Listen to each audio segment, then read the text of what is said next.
Hindi ito yung tipikal na leche flan pero mare sobrang sarap nito at bagay na bagay sa mga handaan. At compare sa leche flan, hindi na natin dito kailangan mag-steam pa. Kaya naman tara at samahan niyo ako gumawa ng recipe na to. Sa ating llanera, maglalagay lang tayo dito ng asukal. Bali 1 tablespoon para itong ginagay ko at ika-caramelize lang natin siya sa mahinang apoy. Same procedure lang din, gawin lang natin ito sa lahat pang llanera na meron tayo.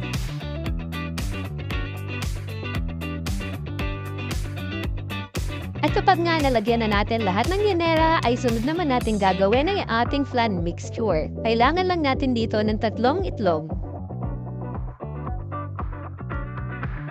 I-whisk lang natin ito mga mare at saka tayo dito maglalagay ng 1 can ng condensed milk.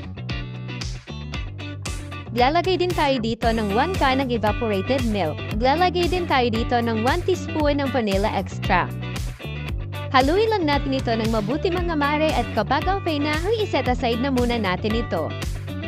Sa ating pot, maglalagay tayo dito ng clear jelly powder at 1/4 cup naman ng cornstarch. Maglalagay din tayo dito ng 3 cups ng tubig. Haluin lang natin ito ng maigi mga mare sa mahinang apoy lamang. At ibuhusa din natin itong ating flan mixture. Sa pagluluto naman ito, kailangan na continuous lang ang ating pag-stir para hindi masunog ang ating flan mixture. At dahil nga ang gagawin natin ay mas cheesy na version nito, gamit pala tayo dito ng quick melt cheese.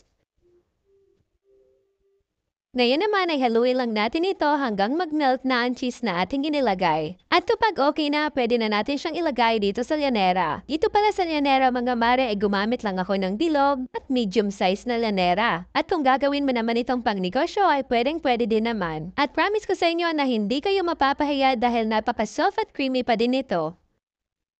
At after nga natin malagyan lahat ng llanera ay i-refrigerate lang natin ito. At kapag nga lumamig na siya mga mare ay pwede na natin siyang i-serve. At kung gusto mo naman siyang ginegosyo, pwede mo siyang ilagay dito sa plastic calm shell. Para naman sa list ng ingredients at mga ginamit ko, ilalagay ko na lang sa comment section. At eto na nga, ready na ang ating napakasarap, napaka-soft at talagang melt in your mouth cheesy jelly flan. Kaya kung gusto mo rin gumawa ng recipe na to na swak pang negosyo, kaya naman pang dessert, kumare, itry nyo na to. Napakadali lang nga gumawa nito at kahit na nasa bahay ka lang ay pwede ka nang kumita. Optional lamang para itong paglalagay ng cheese pero pwede namang hindi na kayo maglagay. Yun lang muna, follow for more recipe!